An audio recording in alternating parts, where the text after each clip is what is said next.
I'm literally in tears. I'm having a hard time keeping a straight face. So his constituencies were Muslims, South Asians, and then these 20 to 30 something overeducated, over-credentialed, downwardly mobile hipsters in Bushwick and Brooklyn. Do you have concerns about Mamdani and the labels that this affords Republicans being used as a weapon against Democrats? Okay, Republicans tried to make Nancy Pelosi the enemy in years past. I'm going to focus on the election of Abigail Spanberger, who is clearly a moderate, as is Mikey Sherrill. I have friends of mine in New York. My phone is blowing up. They are officially depressed and scared. And as Martha pointed out earlier, a full 9% of people say that they will leave if he in fact got elected. I'm literally in tears. I'm having a hard time keeping a straight face. One is a meme of the Statue of Liberty, sitting down, smoking a cigarette. F it. I'm going to move to Florida. The other one has a picture of Mamdani, and it says, Realtor of the Year in the state of Florida. I now get it. I now understand the sheer joy MAGA was experiencing as they would own the libs, okay? Because that video compilation of Sean Hannity alone made Zohran Mamdani's mayoral victory in New York City worth it. Okay, that was amazing. But there has been a lot of anger, a lot of seething, a lot of fear mongering on social media since Mamdani won the race. And I want to get into it. Before the race was even called, though, you have the president of the United States, Donald Trump, absolutely freaking out on social media and also saying this about Jewish people, which I find particularly gross. Any Jewish person that votes for Zohran Mamdani, a proven and self-professed Jew hater, that is not true. I mean, I don't think I need to tell you guys that, but just to be clear, that's not true, is a stupid person. So here's Trump calling Jewish Americans who voted for Mamdani stupid, which is insane. And then just before the poll results were announced, Shabbos Kestenbaum, who I've had a few interactions with on Piers Morgan's show, took shots at the Gaza Ministry of Health, which is believed to essentially undercount how many Palestinians the IDF has killed because they don't count the people trapped under the rubble. And he tied it to Mamdani's election results or expected election results. According to the Gaza Ministry of Health, Zohran Mamdani just won a whopping 312% of the vote. I don't even know what that was meant to communicate. Like, are you trying to say that the race was rigged or something? I don't know.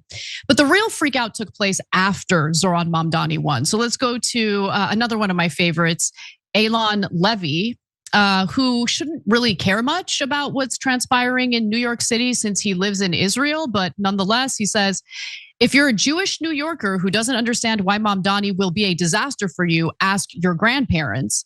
And that was in response to a post by Peter Beinart, where he says, if you're a Jewish New Yorker who can't understand why people in your city voted for Zohran Mamdani, ask your children. They probably did too. Then you have some of the more panicky posts, Lizzie Savetsky, who says, this will get ugly. We will feel the hits and we will answer boldly and unapologetically. Prepare, protect, and pray. Mark my words. This is only the beginning of the vicious storm that will rage through our great nation. Buckle up. So that was in reference to all of the smears about Zohran Mamdani allegedly being a Jew-hating jihadist. None of that is true, of course. But that fear-mongering campaign was the only thing his detractors deployed in order to crush him, and it didn't work. There is no indication that Zohran Mamdani is going to persecute Jewish people at all. The only reason why this smear campaign even exists is because he's not on his knees filleting Benjamin Netanyahu like all the other politicians in this country do. He said that he has no interest in visiting any foreign country as mayor of New York City because he wants to stay here in New York City as the mayor to take care of the people here. And he also said that he would arrest Benjamin Netanyahu if he stepped foot in New York City because, well, after all, the International Criminal Court has a warrant out for his arrest because he's a war criminal. There's more though. Zionists in particular are threatening to leave the United States, which Don't threaten me with a good time. Here's one guy who says, "Dear New York City Jews," by the way, over 30% of New York City Jews voted for Mamdani, but nonetheless, not even Mamdani can destroy a great city like New York in one night, but the process has begun. Indeed, it was a great run, and you were a blessing to New York City, but Jews will feel less and less comfortable in the Big Apple. So do yourself a favor, buy real estate in the land of Israel. It's good for your kids, it's good for your money, and it's simply the next chapter in our people's story. Let Mamdani be a messenger of a good but hard decision. Goodbye, New York. Shalom, Jerusalem. And then others are looking to segregate themselves from the rest of New Yorkers. Here is Rabbi Mark Schneier, who says, with the news of Zohran Mamdani's mayoral victory, I am announcing plans for the building of the first Jewish day school in the Hamptons. This is in anticipation of the thousands of Jewish families that will flock to the Hamptons and greater Suffolk County to escape the anti-Semitic climate of Mamdani's New York City. Okay, that was. You know, all I'm reading in those tweets is a bunch of people who are mad that Zohran's campaign wasn't explicitly about them. That's it. Some guy who can go to the Hamptons to sequester himself. Yeah, sorry, this wasn't the campaign for you. This campaign isn't about you. New York is already working perfectly fine for you. You're not dependent on most of the public goods and services. You know, I'm pretty sure you're fine paying your mortgage, because I'd be shocked if any of these people paid rents in New York, because they speak from their little perch. Like if you don't rely on the goods and services in New York City, meaning the buses, the trains, the school system, et cetera, yeah, the campaign wasn't about you, and so you feel left out.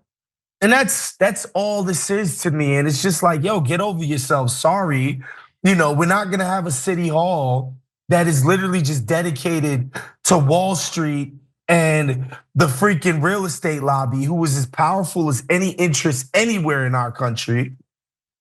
We're gonna try to have a program for normal, everyday people. And that's what they're pissed off about. Yeah, and also, look, there is a sense of entitlement that I think is really hurting pro-Israel people in this country, right?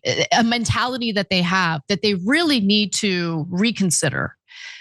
When you attack politicians because they don't support a foreign country and they want to take care of the people in this country, you turn people against you. Okay, that is a losing strategy. You are not entitled to that. No foreign country is entitled to that. And so the attacks against Mamdani, like there was very little in terms of like criticism over his policy proposals. There was some, but the bulk of the attacks against Mamdani centered on the fact that he didn't want to fillet, Netanyahu, that he wasn't supportive of what Israel had been doing in Gaza. He didn't mince his words about it. And I really respect that. That doesn't make him anti-Semitic. It doesn't make him a Jew hater. There's no indication that he hates Jewish people or is going to do anything to harm Jewish New Yorkers. And luckily, over 30% of Jewish New Yorkers didn't buy the BS smears against Mamdani. I did love this. Michael Rappaport, unironically use the meme that MAGA likes to poke fun at. So this is a woman who started screaming as soon as Trump was announced as the winner of the 2016 presidential election. She was screaming no. And Michael Rappaport literally used that same meme because he agrees with the sentiment, only in regard to Mamdani, of course. Katie Halper says, love that this is a real tweet. Now I want to just quickly go over why it is that Americans have been souring on the US alliance with Israel. Because there is a massive misconception and weird paranoia that it's all about hatred toward Jewish people. And it's not. It has nothing to do with Jewish identity. It has everything to do with just a small list of facts that I've gathered for you so you can understand what's really going on here. So, of course, Zohran Mamdani has never attacked Jewish people, literally ever. But he has been a critic of Israel. During the debate, again, he refused to say that he would visit Israel as his first international trip after winning as mayor. And he said that he'd arrest Benjamin Netanyahu. That's it. Now, typically, these bold views would hurt candidates, but that isn't the case with Mamdani. We are in a new era, and I'm happy to see it. And it's because New Yorkers are probably feeling what we here at TYT have been feeling. So maybe Israel defenders should maybe consider the actions of Israel and how that is essentially leading to Americans not really wanting to have this close relationship, especially with the kind of government that Israel has at the moment. So on June 15th, 2024, here are some examples of what makes people sour on Israel. I'm just trying to help them out so they understand. June 15th, 2024, on the episode of the Israeli-based show Half Cross with Aubrey Gilad and Yair Shekri, former Israeli MP Moshe Feiglin essentially evoked Hitler to describe Israel's plans for Gaza. So here is a post by someone who's clearly Jewish saying that this MP quotes Hitler to explain the agenda of settling Gaza and turning it into Hebrew. So let me read you his actual quote. He said, as Hitler said, like this is a Jewish individual in Israel using Hitler as like what, a leader? As inspiration? What are you doing? But I'll read it to you. As Hitler said, I cannot live if one Jew is left. We can't live here if one Islamo-Nazi remains in Gaza. And of course, he thinks all of the Palestinians are Islamo-Nazis. So that kind of stuff, believe it or not, most Americans not in favor of mass slaughter. Not in favor of the mass slaughter they've been seeing live streamed over the last 2 years. Here's another example. An Israeli, well, self-identified Israeli sniper named Aaron Levitsky sent a conservative American critic of Israel, her name is Morgan Ariel, some pretty insane death threats. I'm gonna read them to you. So here's the first round. Where you live in America, why are you demonizing Jews? There'll be deadly consequences. Stop this dangerous anti-Semitic propaganda. I'm seriously warning you. There will be deadly punishment. I promise to God. You boils my blood. You boiling my blood. Let's read more. There's more. Morgan, you boiling my blood right now. Stop Nazi propaganda, bitch. I will dedicate my life to F all of you piece of crap anti-Semites. He used a different word, but you get the point. You must pay a heavy price for hate against Jews. I will on your grave, anti-Semite. So she reported that as she should. By the way, I've gotten similar threats. I don't trust our FBI, so I didn't report it to the FBI. I have started reporting things to local police just to have a paper trail. But nonetheless, she reported this to the FBI. And they basically told her, yeah, there's really not much we can do. Take a look. He said he was going to hunt me down like a dog and on my grave. So last week, probably thanks to you guys as well for everybody making noise about it, the FBI did contact me and they did reach out to me. They opened up an investigation into the account Aaron Levitsky, and I was waiting for the investigation to come back last Thursday. I followed up with them and they told me that they thought that they had located the account, but they didn't have any more information for me at that time. I followed up with them yesterday, at which point he said that he did locate the country that the account was from, but that they could not verify who the individual was, and that the best thing for me to do is to block the account and to let them know if I hear anything else from this individual, but that this individual is not in the United States per them. I asked them, of course, in follow-up, okay, well, can you please tell me what country this individual is allegedly in? And they told me, no, they can't do that. When you have now several American citizens killed in the West Bank, when you have an American citizen who's a teenager still detained by the Israelis, they won't release him. They claim that they're detaining him because he allegedly threw a rock. When these types of stories start percolating in the media, especially independent media that actually cares and reports on these stories, yeah, Americans start to sour. on the foreign government that we are all led to believe is our greatest ally. Here's another example. When you have Zionist organizations and groups targeting critics of Israel to destroy their lives, people start souring on Israel. Here is one of our viewers, Danny K. Politics. He wrote, "Hey Cenk, Danny Krikorian here, follower of you and Anna. Randy Fine got me fired from Valencia College in Florida, where I taught US government for defending Palestine. Ruined my life." So tell me something, are Americans supposed to be happy about these types of situations, these types of incidents? Larry Ellison bought TikTok to censor critics of Israel. Americans don't like censorship, including the right, by the way. His son bought CBS and is on a mission to also purchase the parent company of CNN to further silence Israel critics. So Warner Discovery is the parent company of CNN. And they already have these mass firings taking place over at CBS under Barry Weiss's leadership. And then finally, there are endless videos of IDF soldiers, some of which are posted by the IDF soldiers themselves, acting like rabid monsters. So there's one that went viral recently. This video dates back to 2016. I want to be clear about that, but it's recently gone viral. And it features a little Palestinian girl essentially getting her bike taken away from her by an IDF soldier. Take a look.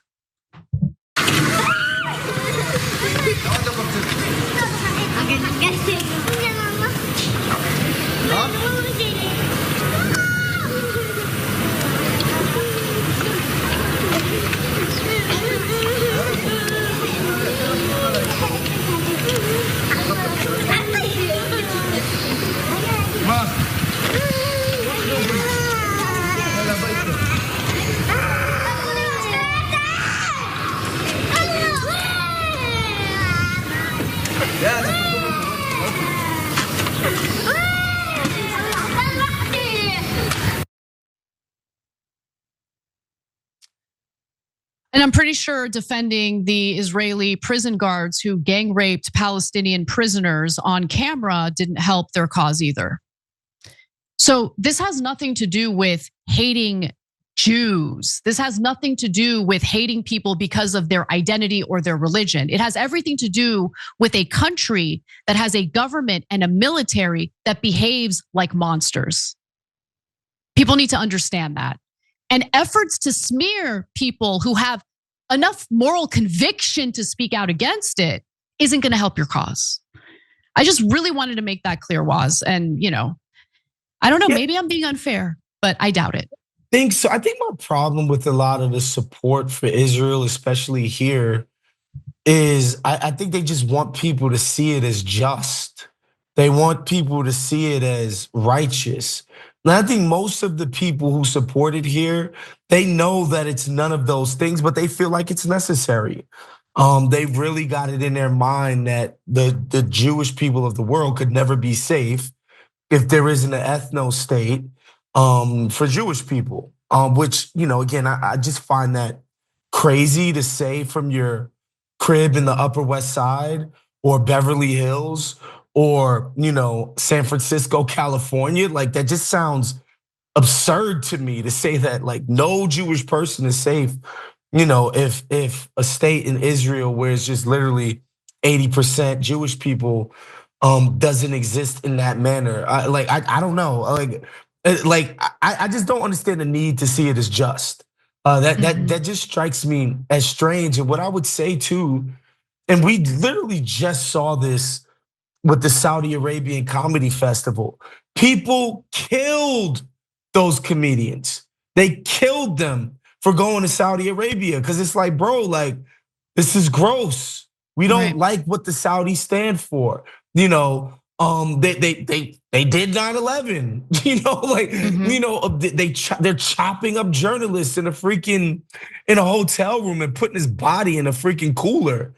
Like people killed those folks and nobody was like, oh, that's Islamophobic. Oh, why are you so obsessed with that? I remember when they were doing their indiscriminate bombing campaign in Yemen. People protested that. I remember Bernie was the only one that put it to a vote, was like, yo, We shouldn't be sending weapons to these folks to carry out these mass killings, indiscriminate killings.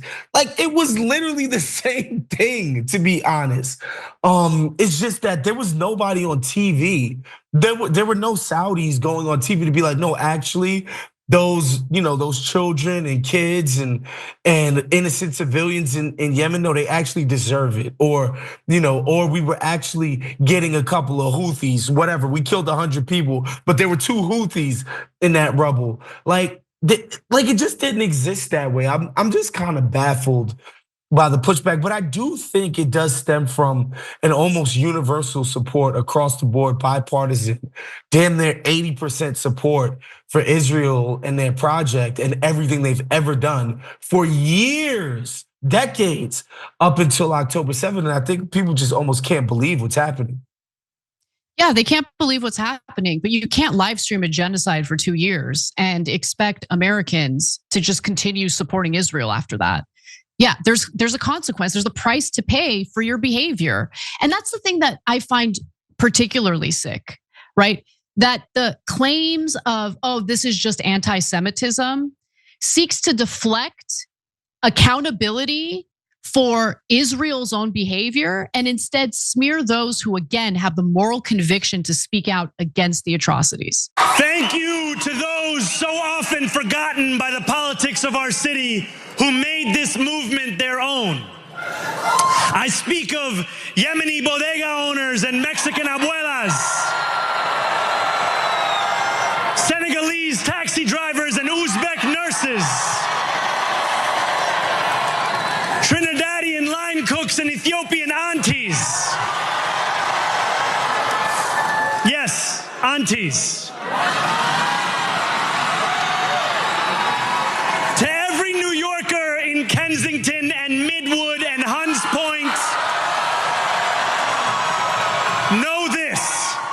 This city is your city, and this democracy is yours too.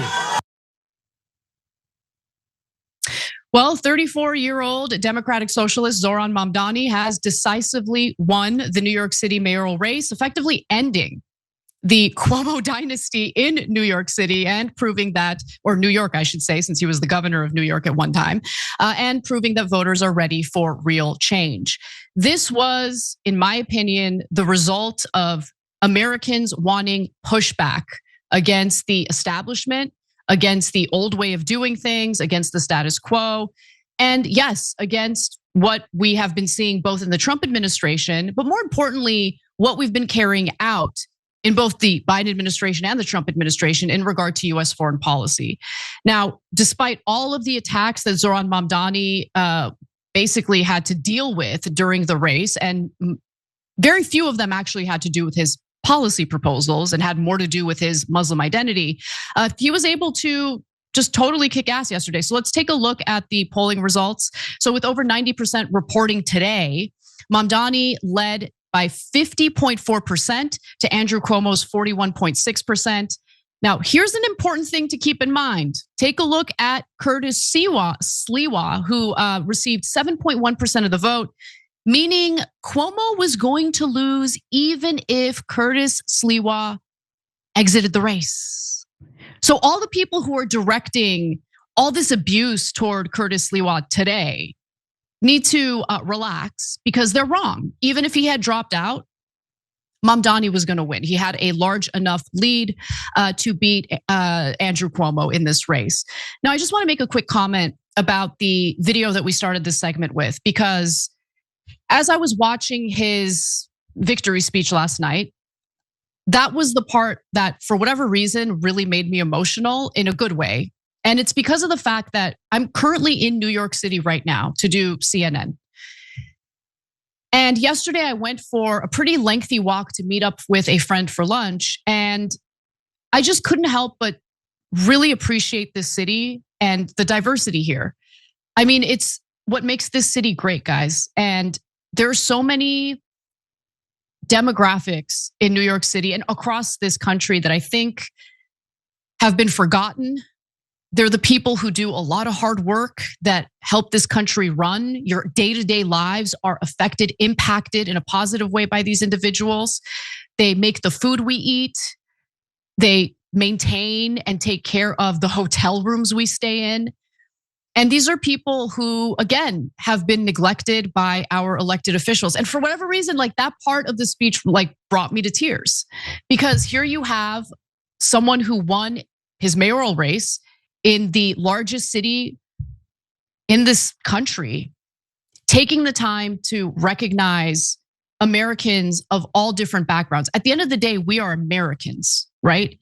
Our backgrounds, our heritage, where our parents came from, where we came from, if we happen to immigrate here and are now American citizens, we are Americans. And it doesn't matter what your skin color is. I think America is really an idea. And like, as I've said before, people come here because they love the country. They come here because they want to help this country progress. They want to contribute to this country. And I think, with a lot of the rhetoric we've been hearing for years now, that message has been lost. So I loved what Zohran Mamdani had to say there. Now, Mamdani did win without really meaningful support from the Democratic establishment. And look, I'm gonna be really honest here. The Democratic establishment did Zohran Mamdani a huge favor. Do you really think that it would be one of Mamdani's assets to have Senate Minority Leader Chuck Schumer give him this big endorsement? I mean, I don't know, maybe I'm wrong.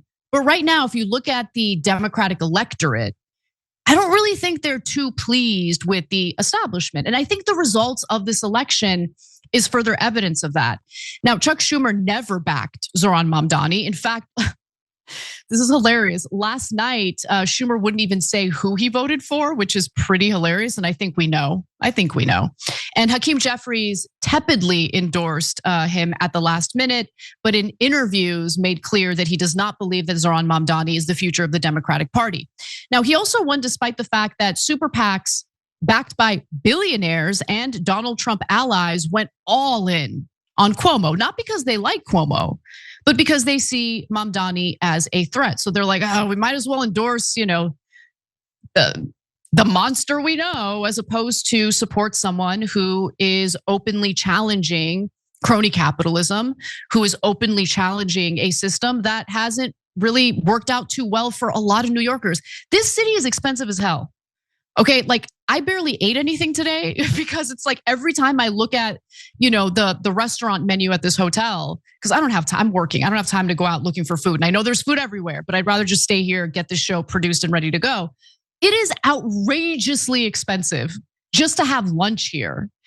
I don't know how people afford housing here. And these are the issues that Mamdani spoke to that happen to appeal to the majority of New Yorkers.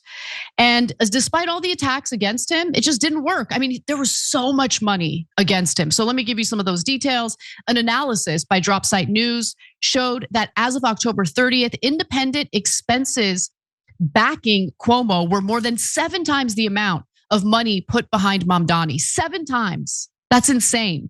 Cuomo has exceeded Mamdani by a staggering $36 million in outside support. Guys, this is what people power looks like. Okay, the people defeated the billionaires. And even in a system of legalized bribery and corruption, when people fight, when people get together and really do fight on behalf of the candidate they feel speaks to their values, that money's not gonna mean much. And by the way, let's be clear, that was also the case in the 2024 presidential election. As we all know, Kamala Harris raised far more money than the Trump campaign did. And she also raised a lot more dark money than now President Donald Trump did. So that's something to keep in mind as we sometimes find ourselves in despair because the system is unfair. And oftentimes, the money does have a massive impact on the outcome of these races. But in this case, it didn't work. And it just shows you what people power looks like. So the total amount backing Cuomo for targeting Mamdani totals $56 million. This is a mayoral race, $56 million, close to 2.5 times the amount backing Mamdani or attacking Cuomo. Okay, so billionaires Bill Ackman, who decided to put out a more conciliatory tweet after Mamdani's victory was announced. So Bill Ackman, Barry Diller, Dan Loeb, Steve Wynn, and Alice Walton are among the billionaires who poured money into the anti-Mamdani super PACs, and it still wasn't enough. Mamdani crushed. So in his victory speech, he took aim at both Democrats and Republicans for leaving average Americans behind, which, by the way, was the main point, was the focal point of his campaign, affordability. Take a look. For as long as we can remember, the working people of New York have been told by the wealthy and the well-connected that power does not belong in their hands. Tonight, against all odds, we have grasped it. The future is in our hands. My friends, we have toppled a political dynasty. As we turn the page on a politics that abandons the many and answers only to the few, we will leave mediocrity in our past. No longer will we have to open a history book for proof that Democrats can dare to be great. This is not only how we stop Trump, it's how we stop the next one.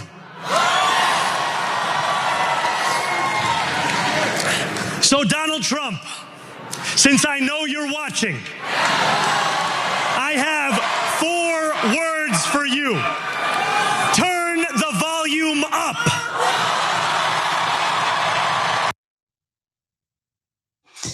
Turn the volume up.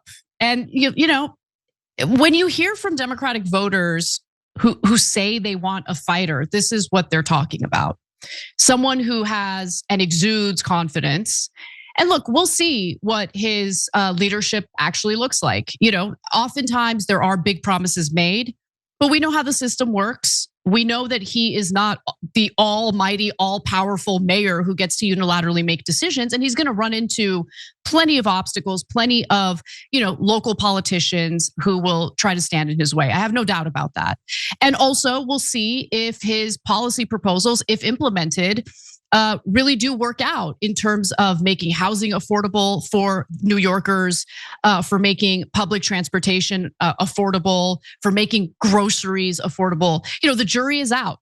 But at the same time, you can't deny the fact that he had the exact message that New Yorkers and honestly Americans are so hungry for.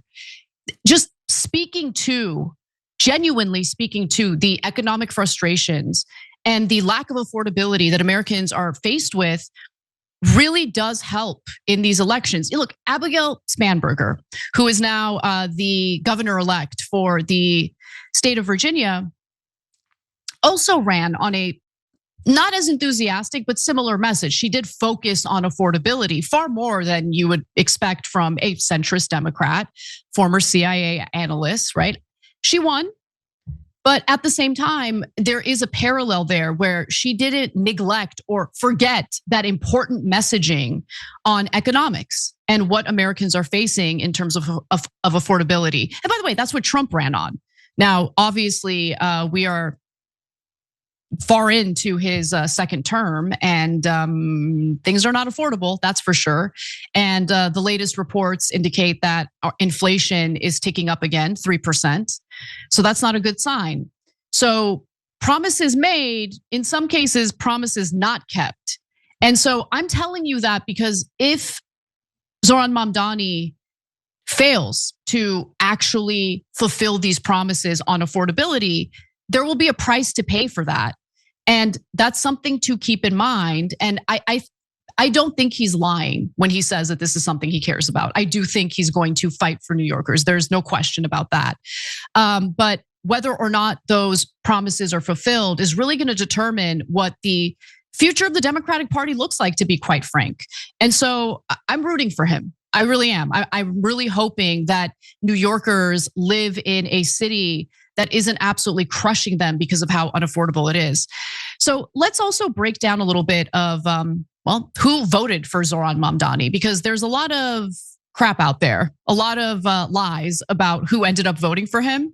And so I want to start off with Batiar Ungar Sargon, who, look, I actually really like her. I know that some in the audience might have issues with her. She says all sorts of things that I disagree with, especially as it pertains to Israel. That's fine. I actually really like her. She's a nice person. She's willing to engage in debate in a kind way, in a civil way. But what she says here is just untrue. And so let's take a look at that, and then I'll break it down for you. So his constituencies were Muslims, South Asians, and then these 20 to 30 something overeducated, over-credentialed, downwardly mobile hipsters in Bushwick and Brooklyn who think they're the working class because they failed to get like amazing jobs and have student loan from getting, degree upon degree upon degree. They have enormous contempt for labor. And as a result, they want things from the government despite Tim being like the most privileged people on planet Earth. And Mamdani is their avatar. This is a guy who's like a total Nepo baby. They don't actually want him to do any of this stuff. They would never dream of shopping in an Aldi. Forget about a free supermarket. These are people who spend $12 on a cold brew, okay, Tim? It's all one big virtue signal. So again, I'm not trying to trash Batiar Ungar Sargon. She's wrong here, though. And she's also wrong in regard to President Donald Trump really being a fighter for the working class, for the common man. She's totally wrong about that. And at this point, she should be honest about it. But nonetheless, first of all, Mamdani got more votes than anyone running for mayor of New York City in nearly 50 years. That was a fact that Harry Enton brought up on CNN yesterday while we were, discussing the race prior to him being announced as the winner of the mayoral race. And I was shocked by it, honestly. I mean, Mamdani, whether you like him or not, galvanized quite a bit of voters here in New York City. So by definition, his base has to be a bit bigger than what Batiar is describing here. So she's right that he has a lot of young supporters. That's definitely true. But they're not all 22-year-old hipsters in Bushwick. So let's get into the specific details. In fact, the percentage of people under 45 who voted for Mamdani over Cuomo is absolutely staggering. Take a look at this. The dividing line I've been using is 45 years of age, and we have that in the exit poll here. Voters under 45 years old, Mamdani won them by 44 points, okay? Wow. Voters over 45, Cuomo's gonna win them by 12 points. Wow. So about a 56-point swing. Under 30 years old, Mamdani wins them by 61 points. Wow, that's huge. So age was a huge factor in this. So age was a huge factor. So even men between the ages of 45 and 64 broke even, with 45% supporting Mamdani and 45% backing Cuomo. And guys, as we know, if you've been following Andrew Cuomo's political career, especially during COVID, it is mind-boggling that this man felt entitled to becoming the next mayor of New York City. He sent sick, elderly people who had COVID back to nursing homes, where they then spread COVID among other vulnerable elderly people. And those nursing homes had a high number of COVID-related deaths as a result. His leadership was absolute garbage. His campaign was absolute garbage. He took a vacation in the middle of his campaign. The guy wasn't serious. Now, Batiar is also wrong that Mamdani's base is filled with only rich New Yorkers. So let's take a quick look at this. So the most affluent households, so those making more than $300,000, decisively broke in favor of Cuomo. There's no question. Okay, but there you have it. Over 50% of voters with a total family income between $30,000 and $200,000 in 2024 voted for Mamdani. Those in the $50,000 to $100,000 range favored him the most, while 62% of voters in the highest bracket, again, that's those making above $300,000 a year, did vote for Cuomo. Now, it sounds like the most privileged people on the planet actually desperately wanted Cuomo to win, not Mamdani. And in New York City, the cost of living obviously is a major concern, even for middle income earners. I don't know if you can really survive as a single person, even making six figures, like $100,000. I don't think you're going to live a comfortable life in New York City, which is crazy because $100,000 is a lot of money, especially if you're in certain parts of the country. That's a good income, but not in New York City. That's how outrageously expensive it is to live here. So, and in New York City, let's take a look at the cost of living. Let's actually take a look at his voters, especially South Asians. So he did do well among Asians, but he also got 57% support among Black voters and 53% among Latinos. The only race group he lost was with white people. And finally, regarding education, it is true that voters with no college degree voted for Cuomo more than they did for Mamdani by 5 points, by a 5-point margin. But having a bachelor's degree these days, as we all should know at this point, doesn't mean that you're part of the elite. In fact, a lot of young people who have college degrees today are drowning in debt, are not gainfully employed. I mean, just take a look at what's happening to coders in Silicon Valley as we speak. There are mass layoffs because their jobs are being replaced with AI. So college degree used to be a good indicator of someone who is more likely to be affluent, but that's not necessarily the case, especially these days. The final thing that I'll say is I've been noticing that some I don't even know if they're on the right, but a lot of them are on the right. A lot of them are basically smearing Mamdani as a jihadist, which I find utterly disgusting, but they're also attacking his wife. And I just want to show you this picture of her because as one person on X wrote, she ate, and I agree. But more importantly, really, he's a jihadist? He's a jihadist. Okay. Where's the niqab? Like, get out of here with that. When you resort to those pathetic smears and you don't have a real substantive counterpoint, a real substantive counter campaign to what Mamdani's message was really about, which again was about affordability, you're gonna lose.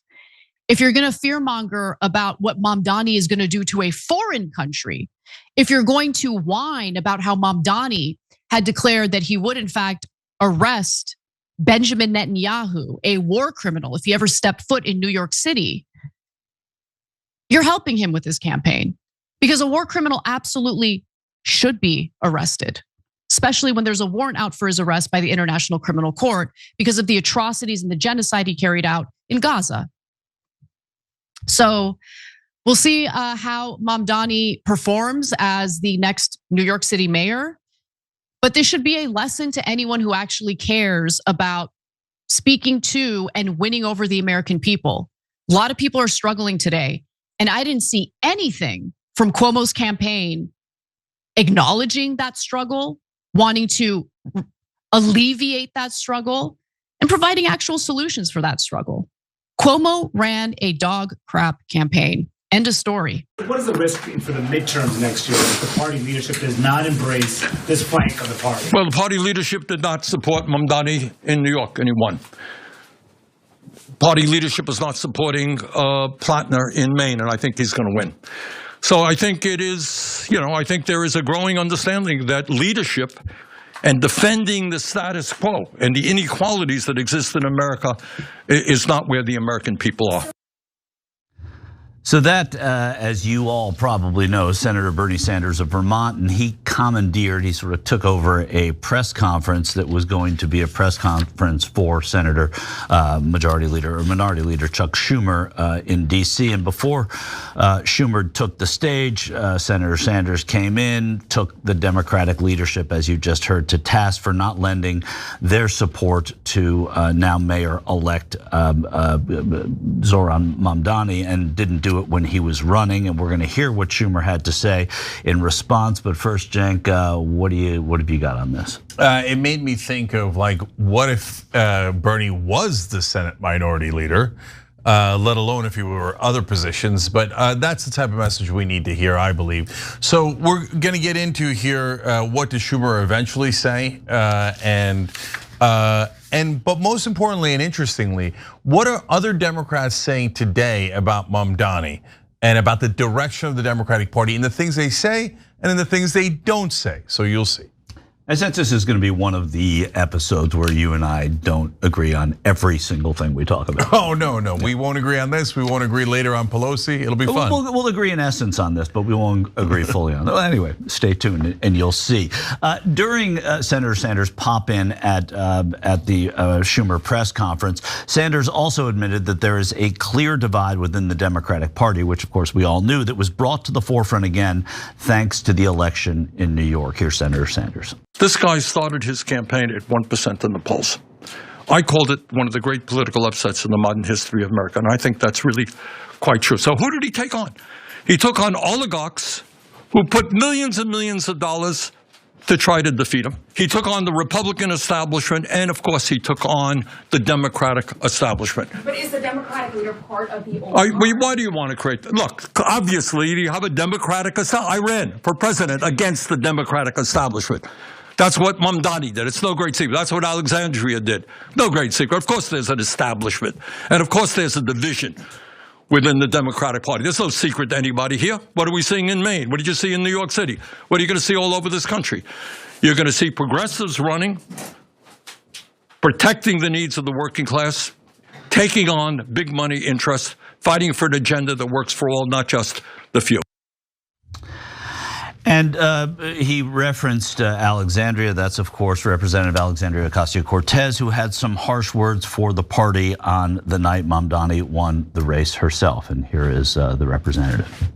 He had to not just defeat a Republican. He had to defeat a Republican and the old guard of the Democratic Party at the same time. He was fighting a war on two fronts and not just one. And he still won resoundingly. And I think the message that sends is that the Democratic Party cannot last much longer by denying the future, by trying to undercut our young, by trying to undercut a next generation of diverse and upcoming Democrats that have the parties, the actual party, the actual electorate and voters support. And despite never having endorsed Mamdani, refusing to say even who he voted for, Leader Schumer fully rejected that he is out of step with the Democratic base. And as the New York Times reported, Schumer still exudes confidence that he is an effective party leader, making unpopular decisions that these kinds of progressive figures don't have to face.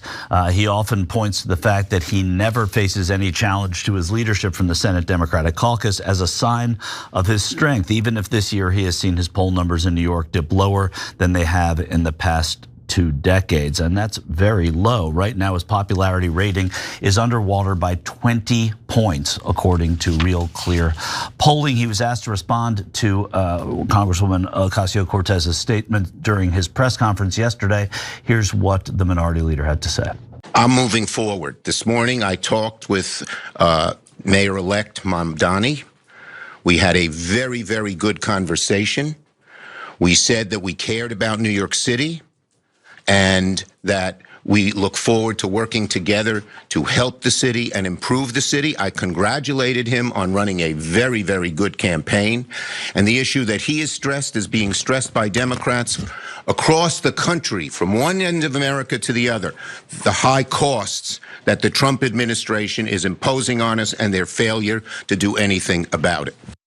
So, Cenk, we'll get to what some of the other Democrats had to say about all of this and about Mamdani's victory and about the victories that happened around the country. There's a similarity to the tone that some of the national figures struck. But before we do that, let's talk a little bit about this, the axis of what Senator Sanders, Representative Ocasio-Cortez, and Senator Schumer had to say. Yeah. So let me start off with some of our members and then I'll get into my commentary. Over 9,000 wrote in on TYT.com. They got burned. Ask him about establishment ghouls and he will spit some fire. Part of the reason I'm reading that to you guys is because I want you to know the context. Schumer was late to the press conference, so Bernie's just sitting there and they asked him a question about the establishment. So he's like, you want to ask a question? I'll tell you, right? I mean, what is he supposed to do, hide his feelings? No, of course. And Mr. In Between said, taps Schumer on the shoulder and says, bounce, bitch. Okay, now Bernie didn't do that, okay, although that's a fun way of putting it. So look, several different things here. Schumer never endorsed, and Hakeem Jeffries endorsed like 3 minutes before the race was called. I'm exaggerating, but not by much, about last week or so after a long race. And the reason is obvious, their donors didn't want him to. And they're in the opposite camp of the Democratic Party. They're in the corrupt camp, and Mamdani and Bernie are in the clean camp. And so Bernie's an independent, he's not in the Democratic Party. Well, okay. Yeah. And so that's not surprising. Is there, like, what I liked about that clip, Michael, was that Bernie's acknowledging something obvious, which he doesn't always do. Like, there's been this unspoken war between establishments and progressives. It's spoken online all the time. On TV, though, it's almost never mentioned. Like, because because in the past, what would happen is if a progressive said, yeah, of course there's an establishment, they say, oh, well, who do you think it is? Are you saying Chuck Schumer and Nancy Pelosi are the establishment? And then obviously the answer is yes, but then that's seen as some big affront to unity. Wait a minute. Here are the Democratic leadership that never endorsed Mamdani, who was a Democratic candidate. So obviously they never meant anything about unity. Whenever they said unity, they meant compliance. I think that one is inarguable. You could argue about the two sides and who's right, but at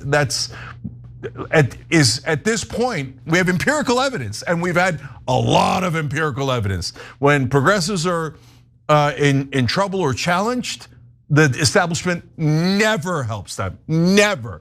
And whenever they feel they got an inch above progressives, they're like, you must obey, unity. So it's lies, 100% lies. I'm done with that. And by the way, Schumer should be done too. Now, I mean, Pelosi's gone now, Cuomo's gone, and AOC should primary Schumer for the New York Senate race, obviously, and drive him out and easily take that seat. That's my opinion. I don't know that she'll have to primary. I think that Schumer will eventually just step down. I don't think that it's going to be a question of primary. I don't think he wants to get into a primary. I don't think he wants to lose a primary.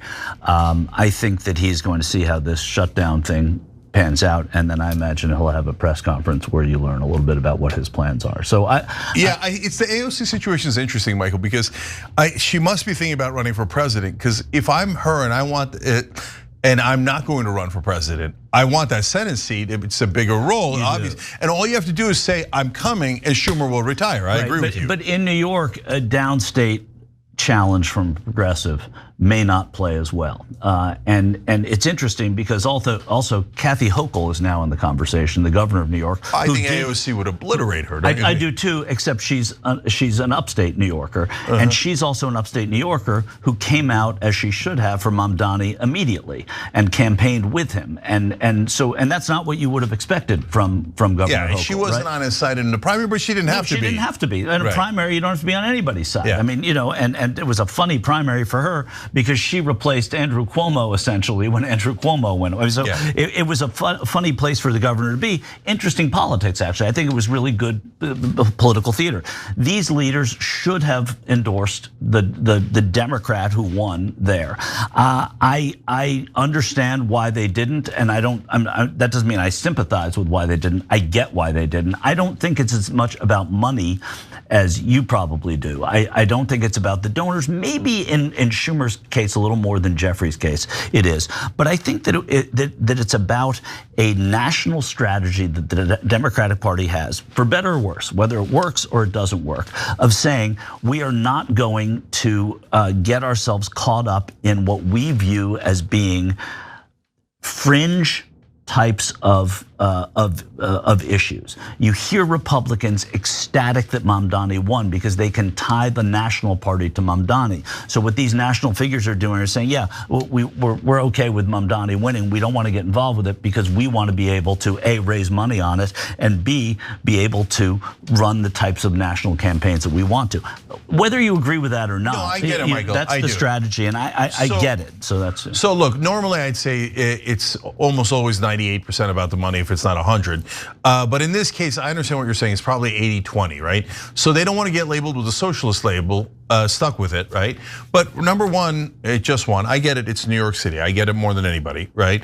Now, having said that, why are you stuck with that label? I mean, mainstream media does this absurd thing where they're like, okay, one Democrat is a socialist and one in one of the most progressive cities in the country, okay? So that means all Democrats, you have to say whether you're a socialist or not.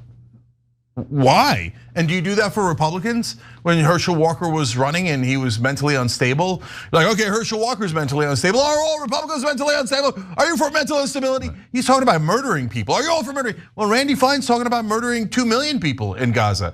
So are they asking every single Republican, Randy Fein is a genocidal maniac, or does that mean you're a genocidal maniac? No. So this is a smear job by mainstream media. The way that I would fight against it, and you're not going to be surprised by this, is I'd go over the top. I wouldn't be worried about that. I wouldn't be like, oh my God, we'll all be called socialists. I'd be like, hey, you're a reporter, right? You understand that Montana's not the same as New York? You understand that not every Democrat is the same?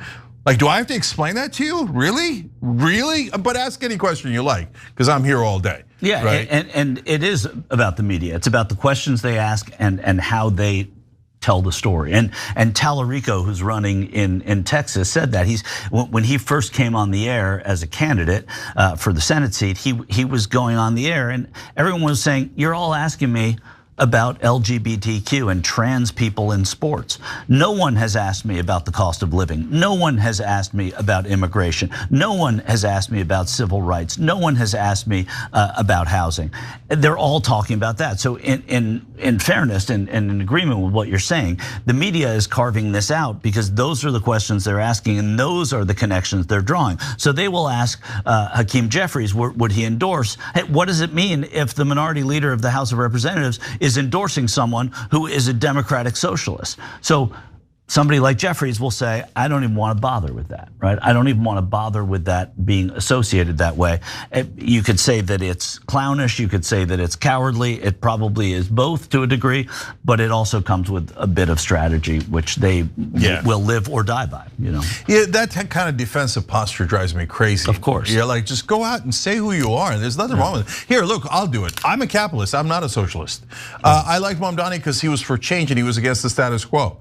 Or do I think that every one of his positions is going to work? I don't know, let's find out. I'm not in favor of rent control, for example, and he wants to further rent control, just like with apartments that are already rent control, do a freeze on them. I don't think that that's going to work that well. So what? So what?